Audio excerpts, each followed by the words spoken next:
Okay, the last din over in these dinim that we're going to cover is like this. What happens, he asked a shaila to a Rav. And the Rav said, it's no good. So the din is you're not allowed to go Rav shopping.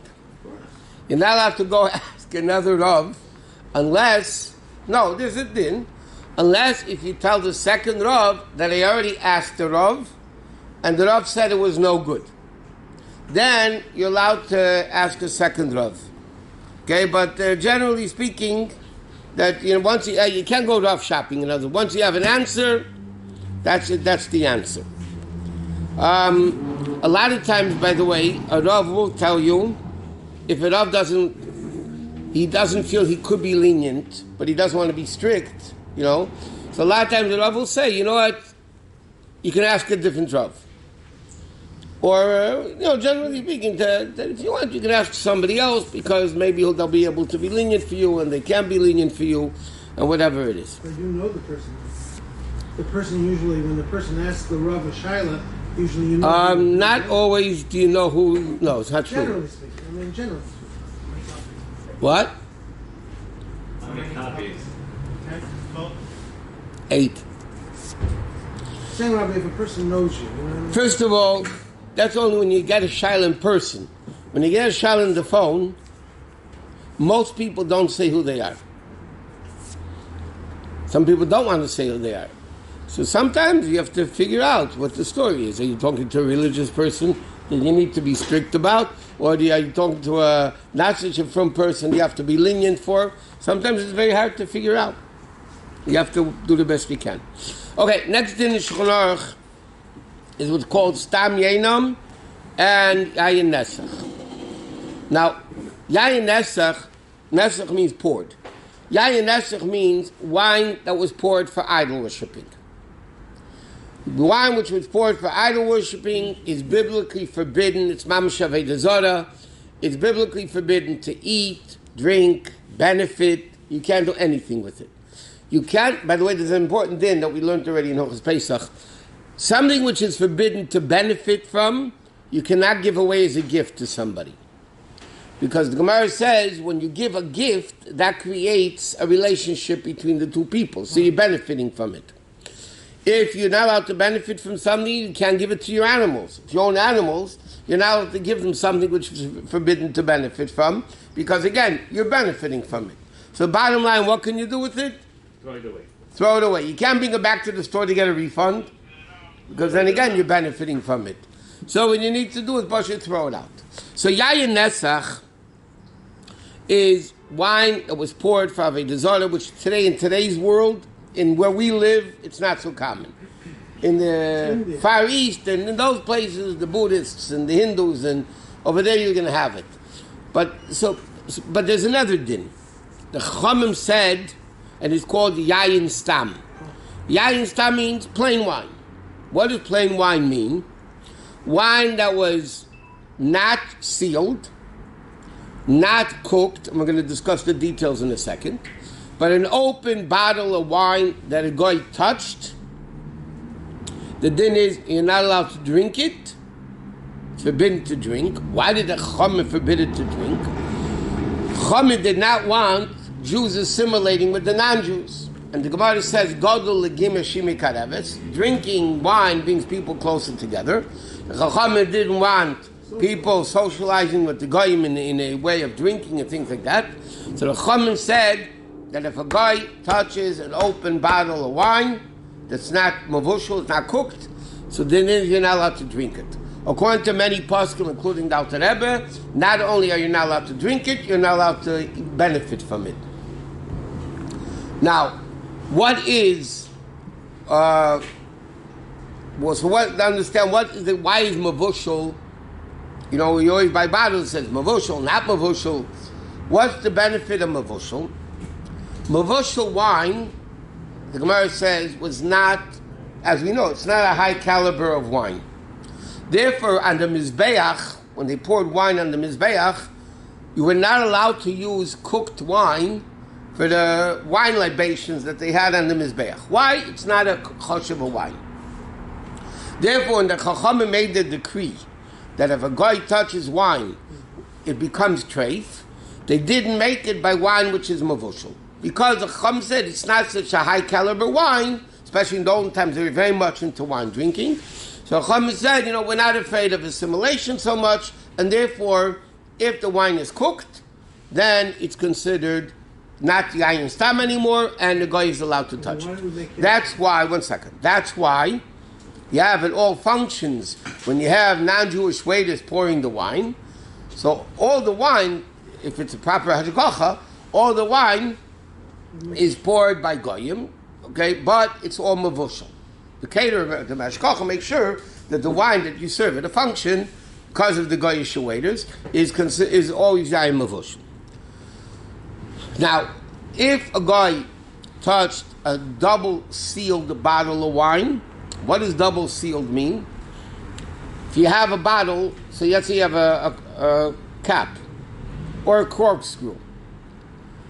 Yeah, that is considered, or cork, not a corkscrew, a cork. So the cork or the cap is one cover, one seal. Then, if you ever notice in the kosher companies of wine, there's a plastic around it. Okay, the plastic around it, that's the second seal. So therefore, even if a guy touches that bottle of wine, let's say you sell yayin mavushal in the kosher markets, whatever, and a guy touches it, it's not a problem because it's double sealed. The problem is when you bring it home and you open the bottle and you have a housekeeper around and they start touching the wine, so then you won't be able to drink the wine anymore. Now, you have the moral of the story is if you have namavush, you have to drink up the whole case. Yeah. So we have kiddush, Rabbi. To make kiddush on yayin that's been boiled is secondary in a sense. We should make it on. So Shulchan Aruch it says, by the way, and there are poskim that say lechatchila you should make kiddush on non-mavushal wine. Why? The fact that mavushal is not a choshev wine for the mizbeach. So many poskim hold that you should not lechatchila make kiddush on mavushal wine. The Alter Rebbe in Shulchan Aruch says clearly lechatchila you can make kiddush on mavushal wine. So the Alter Rebbe holds it's not a problem even lechatchila you can make kiddush on mavushal wine. But there's another issue with the mavushal wine, and this is more a problem by grape juice than it is by wine. For all practical purposes, grape juice is wine. You make a very pergoffins. You make kiddush on it. You get 4 cups of wine. It's as a din of wine. The question is, what is considered mavushal by wine? Does it mean mamish that it boils? Or, for instance, the big machlekes in contemporary halacha, I mean, it's not only contemporary, it's a while back already. For instance, pasteurized wine or grape juice, is that considered mavushal or not?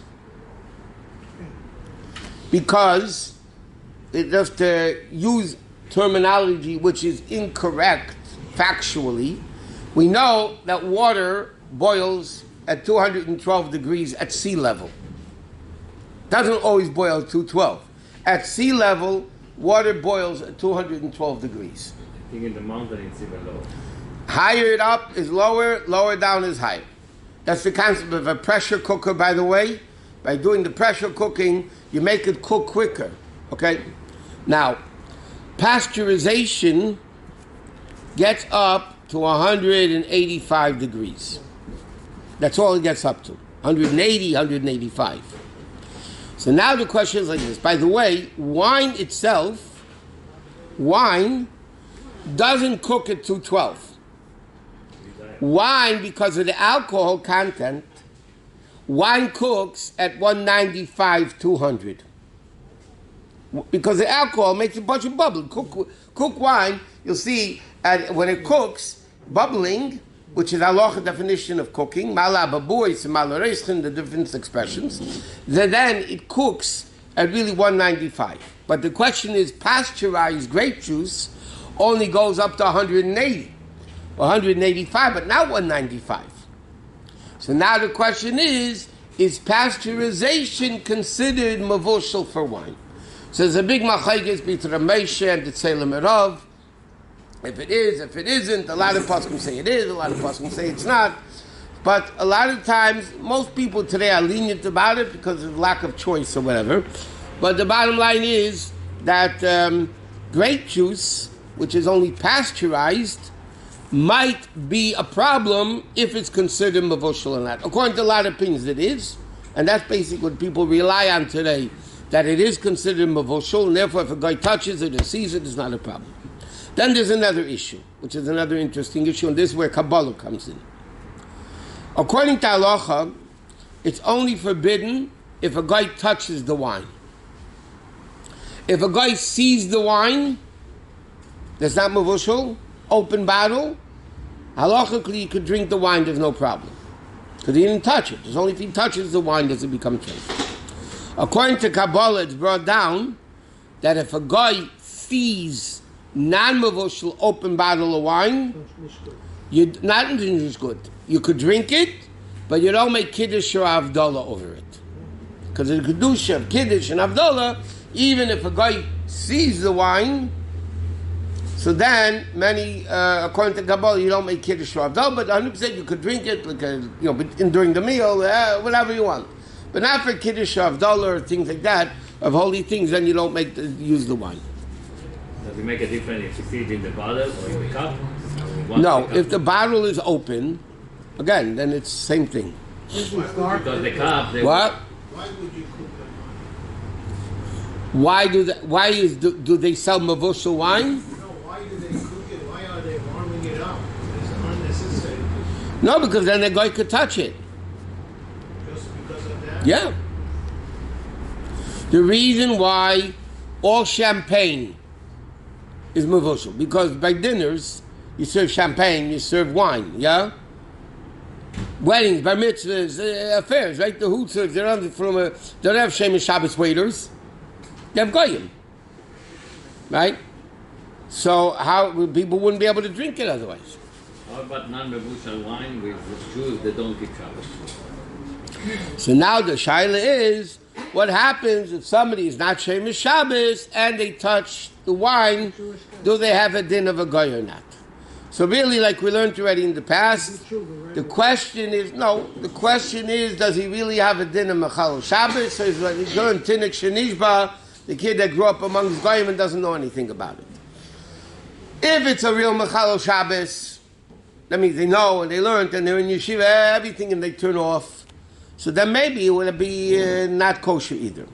To say an American Jew that doesn't know anything, this and that doesn't know about Kedusha Shabbos, just he can count it for a minyan, and you can give him an aliyah, right? So then you can hold that as wine. It's not treif. But people that try, if they can, they try that they don't touch it.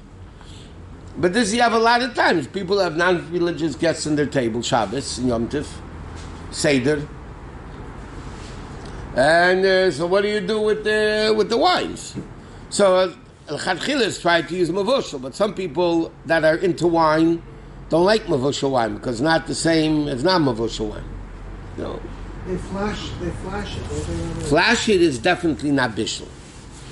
Flashing is an instant heat. No, it says yayin mavushal in the bottle, but that's... So then they do more than just flashing it.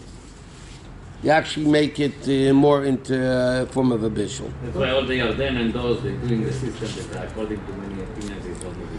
That's what I'm saying. A lot of wine, forget the grape juice, a lot of Israeli wines are pasteurized. A lot of the Carmel wines, that's what used to be more popular, I think, in America than it is now. The Carmel wines from Israel were all pasteurized. And one of the reasons they did it for export to America, so people want mavushal wine, so they would pasteurize the wine. But it does take away from the, it takes away from the prominence and the taste of the wine, it does. Okay,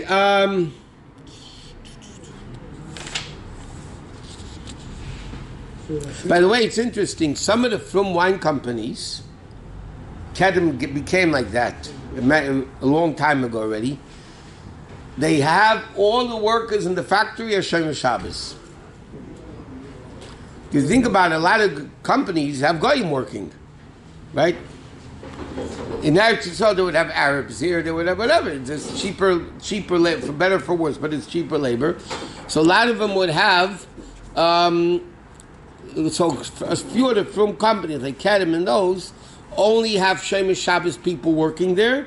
So there's no chash of anybody seeing the wine, and even the guy seeing the wine. So what about before it gets to the double short? They have only to like. That's what I'm saying. They would only have Jews there before it gets Mevoshel. There's another whole issue today. With wine, because a lot of times today, the way the factories work, you put wine in, you put grapes into a vat, and nobody even sees it. No human eye sees it or touches it or anything until it actually comes out. So that's another issue. So that would be Yain Stam. Rabbi, that would be Yain Stam. That would be called Yain Stam. Not really. Is it a problem? Huh? No, that's a whole side. It's another issue.